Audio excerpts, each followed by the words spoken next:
Buenas noches con todos, ¿cómo están? Son las 11:02 de la noche y hoy tenemos un programa planeado para ustedes con un tema fundamental, que es la corrupción. Porque mucho se ha dicho en los últimos días y a raíz de la coyuntura política en la que hemos estado imbuidos desde finales de diciembre hasta ahora, que la corrupción es uno de los principales males que aqueja a nuestro Estado, a nuestra democracia, a la sociedad, y estamos de acuerdo en que así es. Pero poco se dice de cómo es que tenemos que hacer como peruanos para empezar a combatir este flagelo que parece incontrolable. Entonces vamos a hacer una mesa con tres expertos que van a tratar de ayudarnos a entender este asunto, pero desde tres aristas distintas. Nos va a acompañar Pablo Secada, que llega ahorita. Está con nosotros ya en la mesa el doctor Carlos Caro, que es abogado, por supuesto, y Eduardo Vega, que es exdefensor del pueblo. Entonces vamos a tratar de entender este asunto desde varias dimensiones, para ver cómo es así que podemos, los peruanos, empezar a pensar en combatir a la corrupción, pero de una manera práctica y no necesariamente enunciativa, porque, digamos, en la cumbre última que hemos celebrado, la Cumbre de las Américas, el discurso ya era específicamente un discurso en donde se enunciaba que iba a ser una cumbre que iba a buscar el gobierno democrático y la lucha en contra de la corrupción. Pero la cuestión que todos nos preguntamos es cómo hacemos para que esta lucha en contra de la corrupción se traduzca en hechos y podamos empezar a ahorrar el costo social que la corrupción implica. Entonces hay varios temas que vamos a abordar. Justo acaba de llegar Pablo Secada, así que estamos listos para arrancar el programa. Y ya estamos, buenas noches Pablo, estamos listos para empezar. ¿Qué tal? Bueno, yo he estado revisando, buenas noches con los tres, muchas gracias por estar aquí. He estado revisando un poco los artículos que ustedes han publicado últimamente sobre el tema de corrupción y de cómo acercarnos a este tema, y he encontrado un denominador común en las posiciones que los tres plantean que me parece interesante para empezar a conversar, que es que los tres están de acuerdo en que es necesario, imperativo, un plan nacional de infraestructura, ¿no? Y este es un tema que Pablo ha desarrollado especialmente, en donde pide que este plan no sea elaborado por expertos del MEF, sino que más bien vengan compañías internacionales que compitan para ayudarnos a hacer este plan. Y sobre este plan podemos empezar a hablar de lucha ya pragmática contra la corrupción.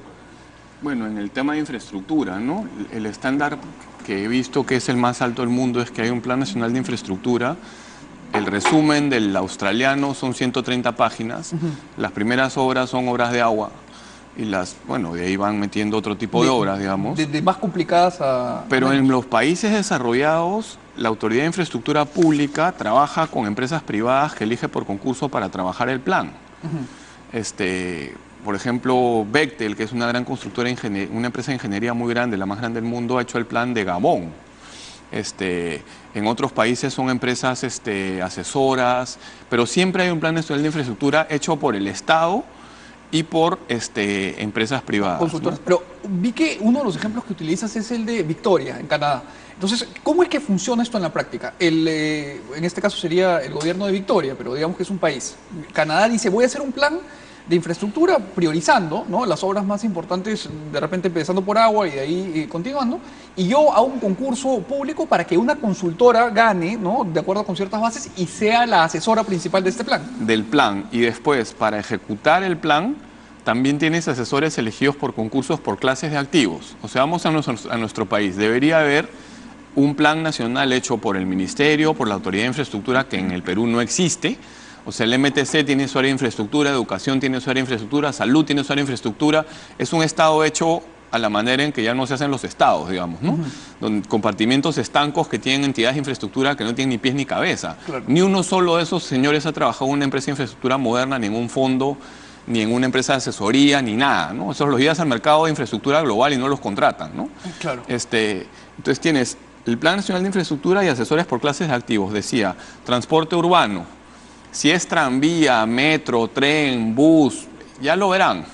Transporte fuera de las ciudades, si es tren, una taxonomía de si es tren o carretera, ya lo verán.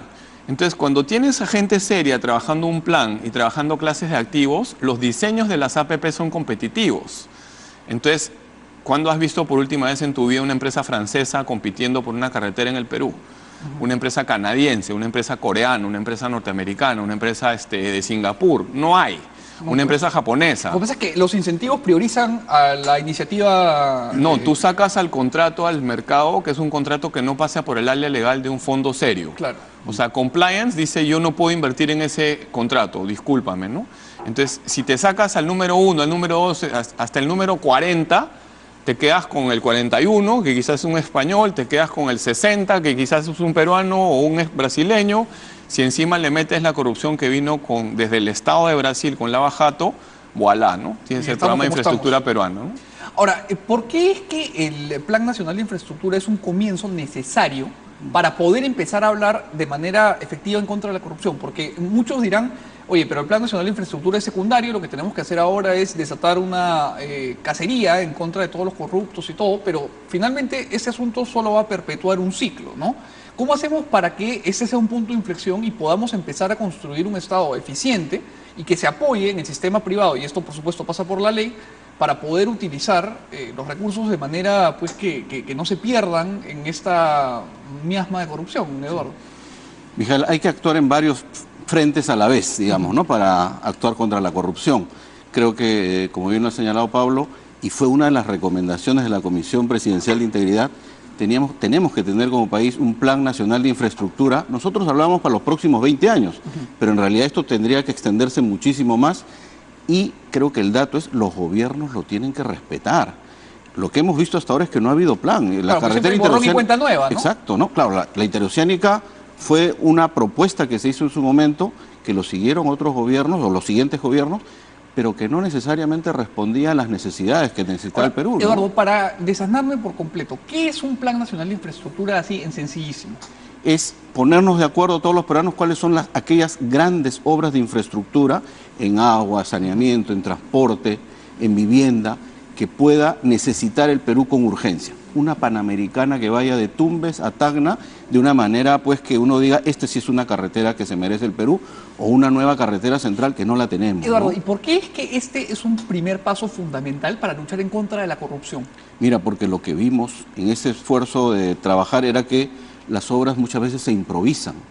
Desde las pequeñas obras en una municipalidad hasta las grandes obras donde viene el empresario y te propone hacer una actividad que no necesariamente es la necesaria en el país, ¿no? Entonces yo creo que por ahí viene el detalle importante de contar con un plan de infraestructura, ¿no? Perfecto. Ahora, Carlos, en cuanto a lo legal, tú has explicado en un artículo del año pasado que la autorregulación de riesgo ha funcionado en el sector privado, pero que nuestro sistema legal se ha quedado, digamos, estancado en el tiempo y que el Estado no está interpretando correctamente la situación porque el Estado no incorpora este sistema de compliance privado para poder entender correctamente lo que está pasando en el mercado.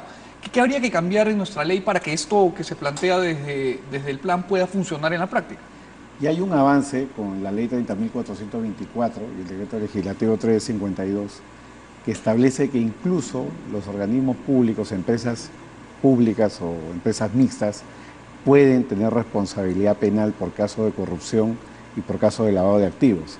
Eso significa en buena cuenta un doble muro, no muralla china, que es un cuentazo, sino un doble muro porque por un lado puedes tener tú a los privados haciendo compliance, como se ha mencionado, y puedes tener tú a los organismos públicos haciendo compliance. Por ejemplo... Usted hizo una pinza en una pinza, de la por ejemplo, corrupción. el SENACE, el MIDIS, el Ministerio de Defensa, el Ministerio de Transportes y Comunicaciones han empezado a invertir dinero, porque esto es una inversión pública finalmente, en establecer programas de integridad y programas anticorrupción. Y esto ya venía recomendado justamente por la Comisión de Integridad Presidencial en su informe de diciembre del 2016.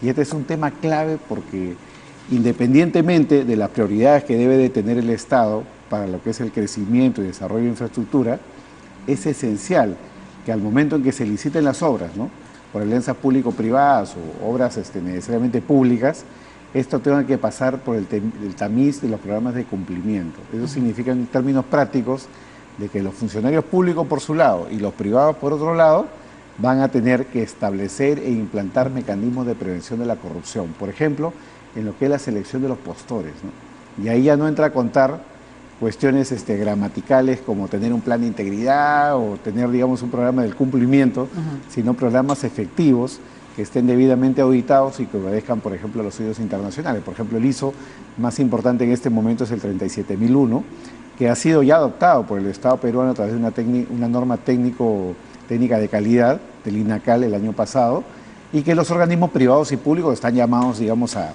implementar, ¿no?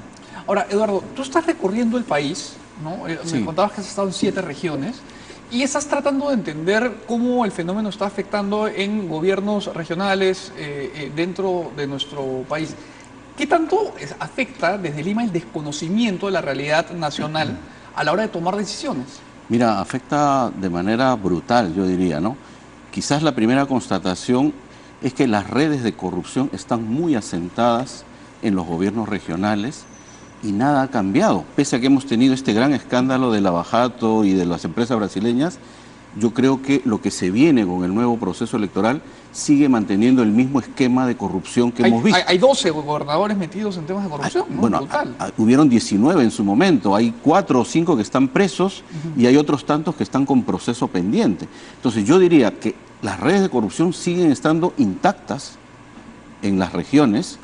¿Cómo se manifiesta esto? Ahora que empieza la campaña electoral, muchos proveedores financian campañas electorales. Entonces básicamente esos señores entran a robar. Van a entrar a robar porque tienen un compromiso con estas empresas. No, pues nadie le va a poner plata pues ¿Quién gratis pone a un plata candidato, por, ¿no? digamos, por Buena onda. de buena onda? Nadie, ¿no? Entonces ahí yo creo que hay un problema central que creo que hay que manifestarlo de todas maneras, Mijael. Hay que hacer cambios radicales en la forma como llevamos adelante los procesos electorales, ¿no? Ahora, y el financiamiento, por lo tanto. Pablo, en alguna opinión que te he leído o escuchado, tú decías algo que se complementa bien con esta falta de conocimiento, de información que hay de cara a los gobiernos regionales, porque estas empresas que tú planteas contratar tienen tecnología con la que pues engañar se hace más complicado, ¿no? Entonces, digamos, se reduce la brecha de información entre el Estado y los gobiernos regionales. El antídoto es que haces procesos competitivos, Claro. ¿no? Entonces, y estos procesos no se hacen de uno en uno. Para atraer operadores como los que quieres, tienes que sacar 500 millones de dólares a licitación, ¿no? Para que se interesen en el país. Vengo de la casa de un financista de una empresa constructora internacional muy grande y me dice, antes en el Perú hablábamos de miles, ahora hablamos de cientos, ¿no? Entonces, si tú quieres hacer, por ejemplo, todos los caminos rurales del Perú y dárselos a un solo postor que va a trabajar con N gobiernos municipales, pero que ese señor va a diseñar y va a subcontratar empresas constructoras locales que van a construir los caminos con su supervisión y su diseño, es completamente diferente que una empresita de un distrito esté haciendo un camino rural y en la siguiente no lo hizo, entonces el camión tiene un buen camino hasta el límite distrital y de ahí no puede circular. Además, me imagino que lo haga uno solo por economía de escala es más barato, ¿no? Claro, y eso se hace igual en todo. O sea, ahorita el tren 2 está parado, hicieron 5 estaciones, el tren 3 está en 0 balas. Entonces, no van a haber trenes en 5 o 6 años más. Ahora, y empezar a tener trenes de ahí. Tú deberías ser una sola empresa que está asesorando al gobierno regional de Arequipa, que podría poner un tranvía, al de Trujillo y al de Lima, que puede poner sus líneas de metro, ¿no? Una sola empresa que debería asesorar el diseño de las redes de buses. Castañeda, en esencia, ha parado la reforma y la ha retrocedido en Javier Prado y en Arequipa. Entonces, tú no puedes tener trenes que no caminan disociados de los buses. Es toda una solución. Entonces, ¿qué prefieres tener? Que cada distrito o que Callao y Lima estén dando autorizaciones de ruta y que la autoridad del tren eléctrico está armando un tren que era un desastre por el que hubo alguna competencia cuando pudo haber muchísima competencia. O sea, ¿por qué solo vienen 2 postores serios al tren 1? Cuando es un tren de miles de millones de dólares. Porque el contrato es un desastre y ninguna empresa privada puede firmar un contrato así. Te pongo otro ejemplo de hoy día. Sí. Una de las partes de la longitudinal de la sierra no tiene canaletas. Han hecho 200 kilómetros de carretera sin canaletas. ¿El constructor qué hace? Si pone 200 kilómetros de canaletas de su bolsillo, el contrato ya no es un contrato atractivo. Si no los pone, esa carretera en 3-4 años se destruye. Claro. Y por el contrato de concesión la tiene que rehacer. ¿Quién es el genio que ha hecho un diseño de una carretera en la sierra peruana sin canaletas? Algún genio del Ministerio de Transportes y Comunicaciones y su equipo de geniecillos. Ahora, este problema que tú bien diagnosticas, ya lo había señalado cuando decías que lo que termina pasando es que un funcionario público peruano que no tiene la trayectoria, pues, y el roce de un banquero de inversión, de un financista internacional, de una de estas empresas, cuando se enfrentan en una negociación, también, pues, tenemos una asimetría brutal en cuanto a conocimiento, a know-how. ¿Cómo podemos empezar a resolver eso? Una APP es una distribución de riesgos. ¿Quién agarra el riesgo comercial? ¿Quién agarra el riesgo de construcción? El privado. ¿Quién agarra el riesgo político? ¿Quién agarra el riesgo de un desastre natural? El Estado. En el Perú, como trabajas tan mal las concesiones, le terminan pasando al Estado riesgos que no debería asumir. Y las concesiones incluyen un montón de incertidumbre porque después pueden haber problemas, pero pueden ser mucho más rentables de los que deberían. Entonces, insisto, esto se hace así. No hay que traer tampoco a Superman. Hay peruanos en Chile, hay peruanos en México que son personas muy capaces, pero no van a venir a Proinversión para que le cambien 3 ministros de Economía en 2 años. No van a venir a Proinversión cuando tienen que trabajar con el Ministerio de Transportes y Comunicaciones o el gobierno regional o el gobierno local de donde sea, con reglas que son absurdas, en donde cada señor puede hacer lo que le da la gana, ¿no? Ahora, cuando tú escribías esto, Pablo, en un artículo planteabas una cosa, Carlos, que quería preguntarte a ti qué es lo que piensas que es tener abogados al servicio civil, no tener, digamos, generar más islas de repente de buena función pública dentro del gobierno, como alguna vez se hizo con, qué sé yo, Indecopi o el BCR, ¿no? De repente con el área de proinversión encargada de generar estas inversiones y esta planificación, podríamos empezar a buscar que profesionales mejor capacitados se dirijan allá. Claro, este es definitivamente un mecanismo de prevención de la corrupción, que es el tema ligado a la carrera pública, ¿no?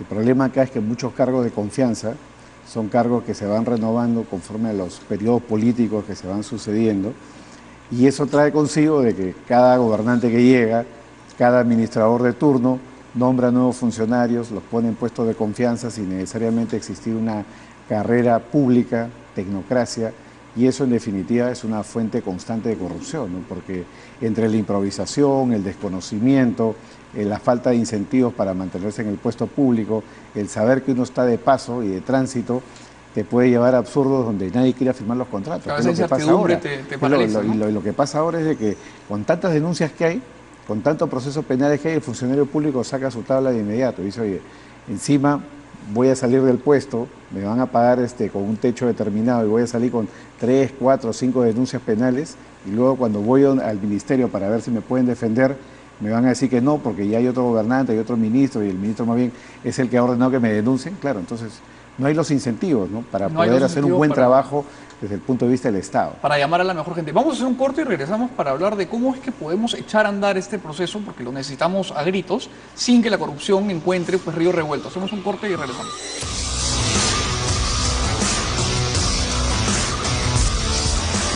Hablábamos un poco de los ejemplos que habíamos dejado puestos en la mesa antes de irnos al corte, pero quería regresar a hablar de lo que dejamos planteado. ¿Cómo podemos hacer para que estas inversiones y estos jugadores importantes, estas empresas que son las más prestigiosas del mundo, vengan al país y que el Perú pueda hacer las inversiones en infraestructura que necesitamos sin que digamos, aumento en el gasto pues sea una tierra fértil para quienes quieren robar? Para mañana, digamos, el gobierno tiene que tomar una decisión, ¿no? Tiene varias alternativas. Una es contratar a estas empresas como las que están haciendo el Panamericano. Panamericano hubo un concurso entre los gobiernos de Canadá y el Reino Unido, y el gobierno del Reino Unido ganó y puso una empresa de administración de proyectos, en inglés se llama PMO, Project Management Office. Esos están trabajando el Panamericano. Si no hubiera el PMO inglés, no habría Panamericano, así de simple. El Estado peruano en 3 años terminaría las obras, ¿no? Jugarías en Pampones, el Panamericano. Pero es el único caso en el Perú en que están haciendo eso porque empezamos con la urgencia. Entonces, una posibilidad es contratar PMOs. Lo que está pasando con la reconstrucción es una vergüenza. Hay chats de compañías constructoras que es el Club de la Construcción 2. ¿Por qué? Cuéntanos. Porque se están repartiendo las obras. Las obras se reparten a dedo. Eso está pasando hoy día. ¿Hoy día? Hoy día. Y están pasando otras cosas en la reconstrucción con cambios. Ahí debió haber un PMO. El expresidente Kuczynski no quiso enfrentar a los gobernadores regionales y los gobernadores locales de la zona del norte por razones políticas. Porque una parte importante del poder en el norte lo tiene APP, que ha votado con él contra la vacancia y en otras cosas. No de manera integral, pero así fue. Entonces, debió haber un PMO ahí. ¿Con quién más puedes trabajar? Puedes trabajar... para entender bien este tema y explicar con detalle. Un PMO, esa empresa diseña toda la reconstrucción. Ya. Toda. Y ellos asumen el riesgo... Todos los puentes, todas las carreteras, todo. Y después concursan y empresas agarran paquetes. 4 puentes esta, 3 puentes esta. Si son más chicas, un puente, una. Pero tienen una empresa de ingeniería global que está sentada detrás de ellos mirando. El mejor estándar en el mundo es que los gobiernos de Canadá, de Australia y otros tienen una empresa de estas contratada siempre contra desastres naturales. O sea, ya por si acaso... Ya está. Claro. Entonces, el día que se incendie un bosque en Canadá, en el Entran al helicóptero actuar de está el inmediato. funcionario público y el señor del PMO. Ahora, y en el caso de que, por ejemplo, en estas subcontrataciones hubiese corrupción, ya el costo lo asume la empresa. Es bien difícil porque estás haciendo concursos en que se presentan 5 o 6 empresas a las que les puedes poner un estándar bien alto de todo tipo de cosas, que a su vez van a subcontratar. Si un chiquitito constructor coimió, ¿a quién coimió? Si el diseño lo hace el PMO, si la ejecución la va a hacer una empresa global y él solamente va a tener que hacer la carretera y va a tener encima al PMO, al constructor global y al supervisor. Eso es imposible. ¿No? Entonces, esa es una manera. La otra son asesores integrales de APPs, que se llaman P3 Advisors en inglés. Sí. Y la otra son los consorcios liderados por bancos de inversión que usamos en los 90 para privatizar. El Estado peruano no le da la gana de hacerlo. ¿Y por qué? ¿Qué cosa crees que es lo que lleva políticamente al Estado a esta inacción? Una razón es que quieres dejar que los gobernadores y los alcaldes y los funcionarios de ministerios pericoteen porque tienes un problema político. Entonces le cede feudos de poder para que estén Le tranquilos. dejas pues que hagan lo que quieran, ¿no? Mijael, Sí. en varias regiones, por no decir todas las 7 que he visitado, las obras se hacen por administración directa. Que es ¿Esto el qué colmo, significa? ¿no? Ponlo así en sencillito. O sea que es la Eduardo. propia gobierno regional quien tiene el personal para llevar a cabo la obra, No te una creo. carretera. O sea, Sí. ¿el gobierno regional tiene albañiles? Trabajadores para llevar adelante la obra, contrata, clientelismo Claro. directo, ¿no? Clientelismo. Si yo vivo en Total. Chorrillos, las máquinas de Chorrillos son del alcalde. En Echarate compraron cientos de máquinas. En Echarate había un momento en que había más gente trabajando en el municipio de Echarate que la población de Echarate. Y llevaban gente que llevaban buses para trabajar en Echarate. Claro, y cuando tú les preguntas por qué hacen eso y por qué no hacen el contrato de obra, que es el Claro. contrato que regularmente se utiliza, no, es que las empresas nos sale más caro, me dice. Pero yo digo, pero el robo y la corrupción sigue estando presente en la obra pública, el contrato de obra pública, o en la obra que se hace por administración directa, ¿no? Entonces, y esta no tiene ninguna forma de control. No tiene ninguna forma de control porque es el propio gobierno regional el que está ejecutando la obra.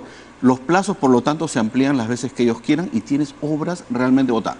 Claro, son obras pequeñas muchas veces, pero que No, claro, tú pero vas de poquito en sumando. poquito se te va tú vas generando sumando. un problema. La cantidad de dinero en los últimos 3 gobiernos que se ha invertido en obras de agua y saneamiento que la población no lo ve es enorme, es tremenda. Una obra de 105 millones de dólares de Sedapal que recolecta agua y el colector grande que va a traer el agua para acá no está hecho. Entonces va a haber agua en el cerro y qué monstruo, vamos a poder ir a ver un montón de piscinitas llenas de agua.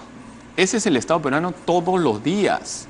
Entonces, ¿por qué el presidente del Consejo de Ministros, el presidente Vizcarra, el ministro de Economía y el director de Proinversión no se dejan de vainas y contratan a un o asesor integral o un PMO para una clase de activos? Y vamos a ver la diferencia entre trabajar con gente seria y trabajar con gente que no está preparada y que tiene otros incentivos. Ahora, poniéndome de abogado del diablo, alguien podría decir, ¿cuánto nos costaría esto? Sería carísimo. No, cuesta 1% de las obras. Pero te cuesta la obra 100 y te la dan a 102. No cuesta la obra 100 y te la dan a 170. ¿Qué es lo que no suele pasar? 200, 170. La peor obra es esta obra que te estoy diciendo, que haces un montón de recolección de agua y no la puedes traer a donde está la gente. Ahora, Carlos, ¿por qué crees desde la perspectiva legal que queda tanto espacio para que la corrupción campee? ¿Es por el asunto de que las empresas no tienen responsabilidad penal? ¿Qué es lo que sucede? Yo lo que creo es que en verdad acá lo que hace falta, aparte de todas las lecturas que existen, es entrañar muy bien cuál es el mecanismo de la corrupción. Detrás de la corrupción lo que está es básicamente el incentivo económico, ¿no? Y en la medida que los contratos generan estos espacios de poder en la que puede entrar a tallar una serie de elementos que van desde la burocracia, ¿no? Las personas que están sentados al otro lado de la mesa, la excesiva regulación que exigen los contratos para efecto de los concursos, papeleos, documentos, concursos, que voy a Que son LOCE, costos burocráticos pero innecesarios, o sea, ¿sabes? o sea, al final del día tienes una serie de sistemas huecos y recovecos donde es tan difícil, digamos, plantear postores serios, filtrar postores serios. Esos espacios de poder son los que te generan la posibilidad de la corrupción, ¿no? Entonces ahí la ley penal llega tarde, mal y nunca, ¿no? Claro. Entonces lo único a lo que puede llegar ahí son los sistemas de cumplimiento. Y yo creo que eso es a lo que tienen que apostar tanto las empresas privadas como los organismos del Estado. Y con estas leyes que se han dado, que mencionaba hace un momento, la 3424 y recientemente la 3737, que incluso trae mecanismos de colaboración eficaz, trae en verdad una serie de sistemas que si los vemos en conjunto, integralmente, va a llevar a que tanto los privados como los organismos públicos se organicen para ir cerrando esos espacios de corrupción. Ahora, Carlos, una de las cosas que tú has abordado en más de una oportunidad que me parece interesante que nos expliques es también cómo alinear a los partidos políticos en este sistema de lucha contra la corrupción, porque los partidos políticos, como ya estábamos diciendo, reciben un montón de plata y evidentemente eso los supedita a la entrega de una prebenda o algo más adelante. Y tú has planteado que la unidad de inteligencia financiera también revise los partidos. Efectivamente, porque además hay que tener en cuenta lo siguiente, ¿no? Un abogado tiene que tener un oficial de cumplimiento, un contador tiene que tenerlo, un notario, un cambista de dólares tiene que reportarse ante la unidad de inteligencia financiera. Pero los partidos políticos no. Y esto se puede hacer por un simple decreto supremo, ni siquiera se requiere ley del Congreso, porque la ley establece que la UIF puede sugerir al Ministerio de Economía y al Ministerio de Justicia, y basta un decreto supremo, el presidente, con la firma del Ministro de Economía y el Ministro de Justicia, Eso podría ser para mañana. convertir a los políticos el día de mañana en sujetos obligados a Y en la reportar práctica, operaciones ¿qué sospechosas. sucedería, Carlos? Si es que los partidos tienen que reportarle a la UIF, ¿qué significa? Significa el fin de la fuente ovejuna, lo que hoy día llamas al líder del partido, al tesorero, y todo el mundo dice yo no sé, yo no sabía, yo no manejaba, yo pasaba por ahí. Lo que vas a tener tú es centralización respecto a lo que es el manejo de los recursos financieros y no financieros, y a una persona que va a responder por el partido político. Eso es lo que no tenemos hoy en día. Y al final del día, entonces, lo que tienes es un incentivo para que se registren todos los dineros, incluso en las discusiones que hay para la formulación de proyectos de ley en relación a lo que es financiación ilegal de partidos.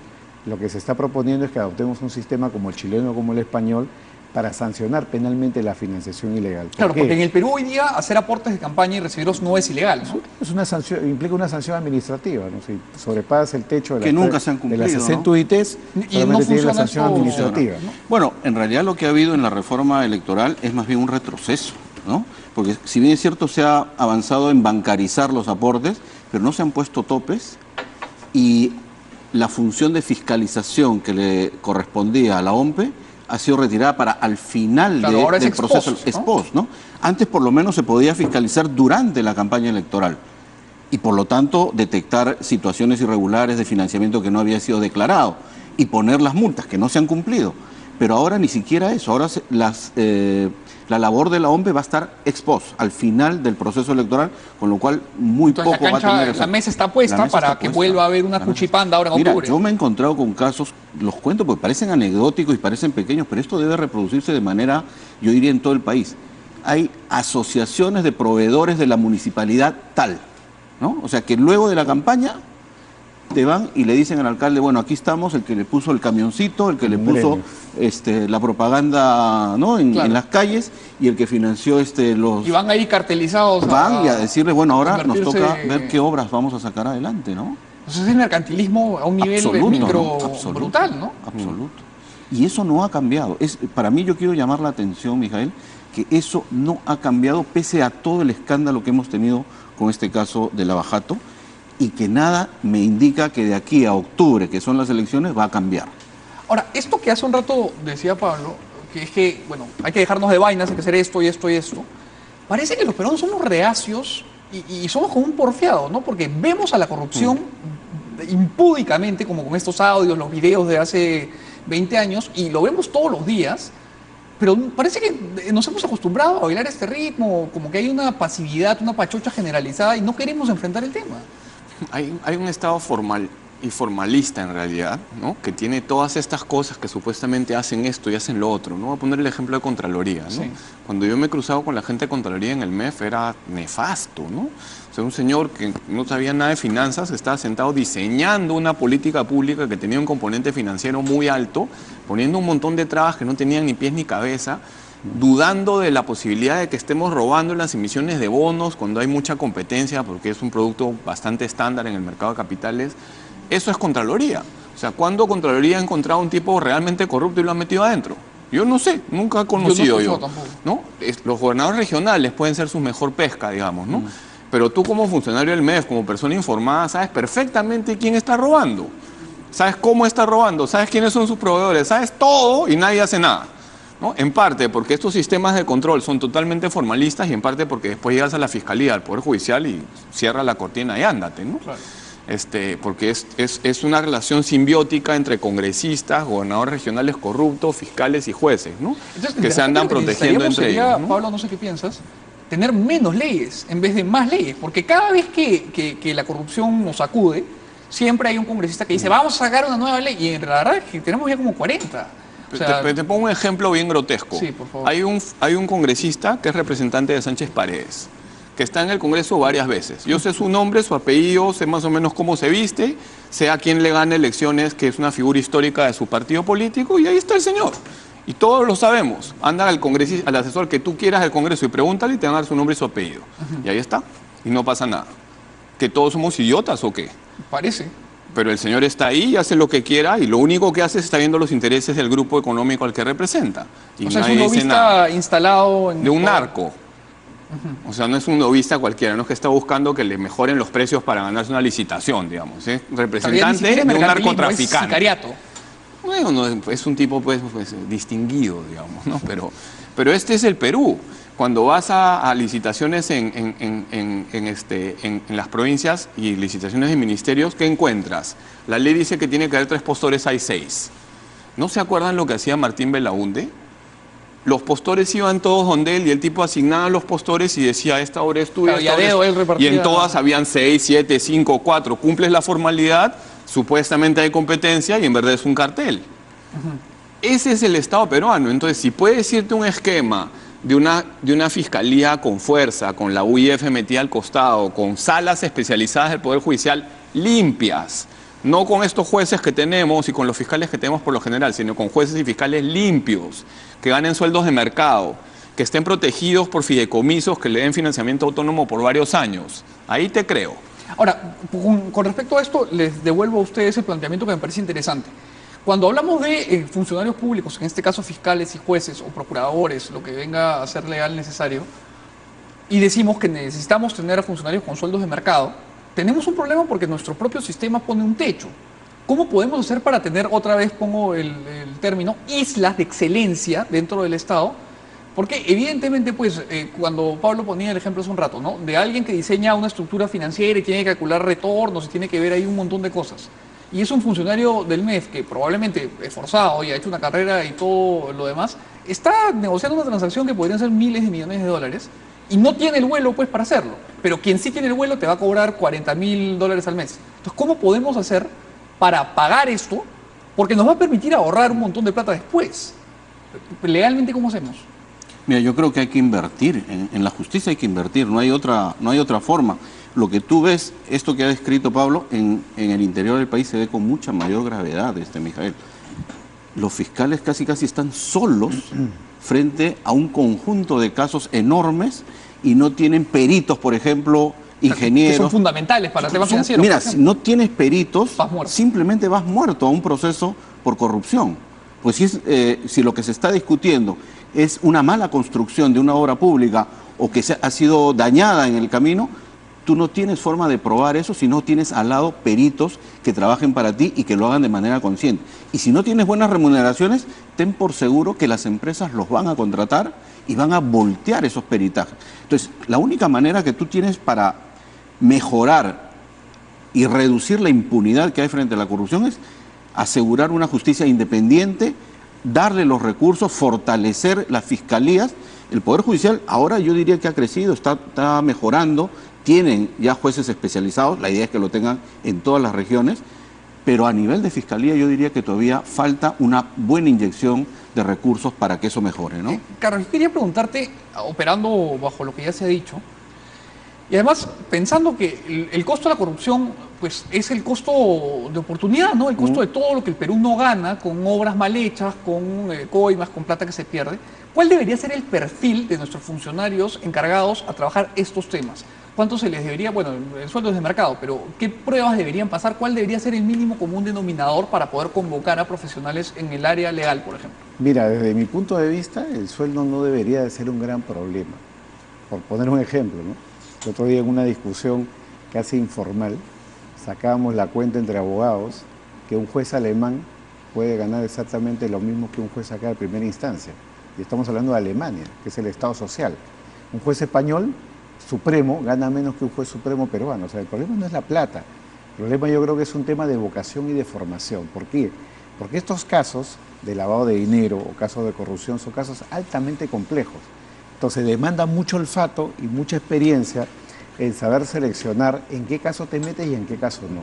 Y es que el sistema no genera ningún tipo de incentivos para el fiscal que pierde un caso. En Estados Unidos un fiscal que pierde un caso es un fiscal que tiene que ponerle un palito, claro, vas haciéndole el ahorcado. Es plata pública, es dinero del Estado, miles de horas de trabajo que son cuantificadas en dinero y por el cual el fiscal tiene que responder si es que perdió un caso. Por ese motivo es que en Estados Unidos solo el 5% de los casos llevan a juicio, cuando el fiscal no quiere negociar. En el 95% de los casos negocia.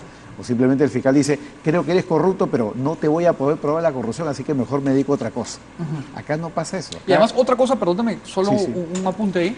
Otra cosa que pasa es que los mejores abogados de los Estados Unidos para ciertos temas empiezan como fiscales y ya luego se van al sector privado, ¿no? Efectivamente. Que es una tradición que en el Perú no hay, pero Y ni de cerca. acá podría suceder tranquilamente porque los sueldos son muy atractivos para una persona que recién empieza y hasta cierto, digamos, estado del desarrollo profesional. Pero el detalle es de que los mecanismos de la corrupción y del lavado de dinero son tan complejos que es muy difícil, saliendo de la universidad, conocerlos. O sea, en verdad, este es un tema que implica prácticamente una alianza entre el sector privado y el sector público, porque descubrir un caso de corrupción, así como Pablo puede entender, o Eduardo, en su experiencia pública, puede entender y oler cuando hay un caso de corrupción y cuando no, igual los abogados del sector privado, sabemos muy claramente cómo encontrar los mecanismos de la corrupción. Como yo siempre digo, por poner un ejemplo, ¿no? La mejor corrupción es la corrupción que paga impuestos y está bancarizada. Es decir, gente que usa el dinero en efectivo para pagar la corrupción, luego emite su factura, espera 60 días y recibe la plata bancarizada en su cuenta. Y eso es algo que a la UIF no se le ocurre a un juez, no se le ocurre a un fiscal, y están buscando, digamos, el detalle de la prueba de la corrupción, el testigo, cuando la corrupción ya no funciona así. La corrupción utiliza en estos tiempos mecanismos muy sofisticados. Es como en la historia que se cuenta en esta serie de Netflix del mecanismo, ¿no? Buena La corrupción serie. es un mecanismo Claro. que se va reproduciendo, es cíclico, y lo ha dicho la Corte Suprema Peruana. En un acuerdo plenario del año 2011, la corrupción y el lavado de dinero son ciclos que se repiten, y mientras tú no conozcas el ciclo de la corrupción, pues no la puedes detectar a tiempo y evidentemente menos prevenir, ¿no? Ahora, Y ese es el reto. también es importante entender que esta corrupción que ya se había convertido en una cosa monstruosa en el Brasil, ni siquiera ha sido descubierta por brasileños o por nosotros, ¿no? Fue en Estados Unidos, que creo que fue el aeropuerto Fort Lauderdale, Sí. o hay uno la Odebrecht que ganó, y ahí a un juez, me imagino, o un fiscal que sí tiene pues idea, dijo, acá hay algo raro, comenzaron a investigar y ¡juá! Ahora, hemos hablado mucho de la corrupción macro, ¿no? En la concesión de obras, en las grandes obras que nos faltan y cómo se filtra ahí un montón de plata. Pero también tenemos un problema de corrupción micro con el que creo que la ley podría articular incentivos económicos para combatir. Cuando digo la corrupción micro, digo, hay corrupción pequeña en básicamente todo el sector de transacciones en el mercado. Entonces, ¿cómo podemos utilizar la ley y el entendimiento económico de la ley para combatir eso? En el tema de permisos, que es un tema en el que hay una corrupción La permisología generalizada, o sea, hay empresas que le ofrecen a empresas una sola parada para conseguir todos los permisos coimeando, ¿no? o sea, como centralizan la coima en uno solo. No, si yo soy una empresa que va a abrir en 6 distritos, cada distrito es un tupa, cada distrito es una historia, ¿no? Ajá. Entonces, en vez de ir uno por uno a los 6, voy donde un estudio de abogados, digamos, y él me hace el favor de coimearme a gran escala, digamos, a los 6 distritos y me sacan mis permisos, ¿no? Eso es estándar acá, ¿no? ¿Cómo se hace un sistema de permisos más eficiente? Se hace que la supervisión de los posibles incumplimientos la hagan privados. Claro. Buró Veritas, SGS, Serper, ¿no? Que tienen incentivos directos para encontrarte. Y si no, los penalizas en los contratos. Claro. O sea, entonces si se incendia una tienda que tú calificaste como apta, ¿no? Tú pagas, pues, ¿no? Claro. O sea, trasladas el costo del error y al privado. y el permiso no puede haber que cada distrito del Perú tiene un TUPA. Esta es una idea de Diego Macera del IPE, un TUPA único en un sistema, ¿no? Entonces tú entras y dices, quiero instalar gas en mi distrito, ¿no? Entonces es el mismo TUPA, pues, ¿no? No que cada vez que Cali avanza y se choca con Tiene un que revisar distrito su nuevo, TUPA cambiando de distrito. el TUPA pues, puede tener 20 páginas, ¿no? Puede tener 2, ¿no? Los costos pueden cambiar, la conexión domiciliaria puede ser completamente diferente, ¿no? Esa es una cosa. El otro tema en que hay mucha corrupción es la zonificación, sobre todo en las zonas urbanas, pero también en las zonas rurales, porque van a zonas rurales y les vuelven vivienda de baja densidad y eso es un platal. O sea, agarras una chacra a una señora que siembra papa por Lurín, que todavía quedan algunas, ¿no? Y volteo eso y lo vuelvo casitas, ¿no? O industrial en un caso. O industrial, ¿no? Eso se hace con un plan urbano. Entonces, así como un plan de infraestructura bien hecho, se hace un plan urbano en Lima, en Arequipa, en Trujillo, en las ciudades principales, y se acabó con la robadera de la zonificación, que es la robadera seria de los distritos y de la ciudad, ¿no? Toda la zonificación de los distritos de Lima va a Lima y se encuentra con un alcalde muy pro, un tipo no muy profesional, ¿no? Que hace pues lo que corresponde, ¿no?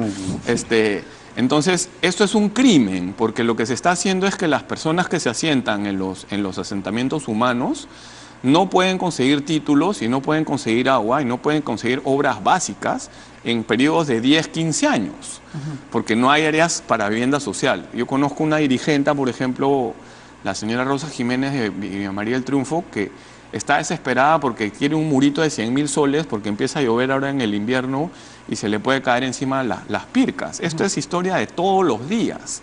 Con un plan de APPs bien hecho para los asentamientos humanos o las zonas de vivienda social y un plan urbano que las identifique, adiós.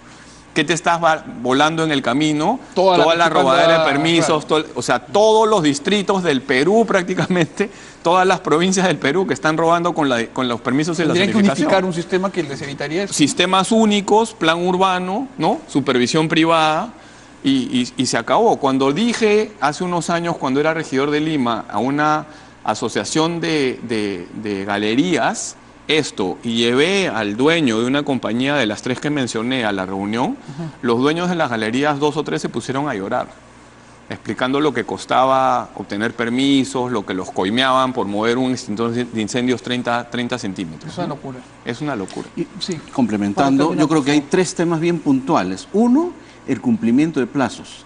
Tú no sabes cuánto un proveedor tiene que esperar para que le paguen una factura de un servicio o una obra realizada. Y ese solo hecho de no saber cuándo le van a pagar genera también todo un mecanismo de corrupción. Oye, si quieres que se acelere tu factura, tu recibo, claro, hay que... Para la gaseosa, joven. Entonces los plazos tienen que cumplirse. 1, 2, más transparencia. Lo vengo diciendo desde la Defensoría del Pueblo.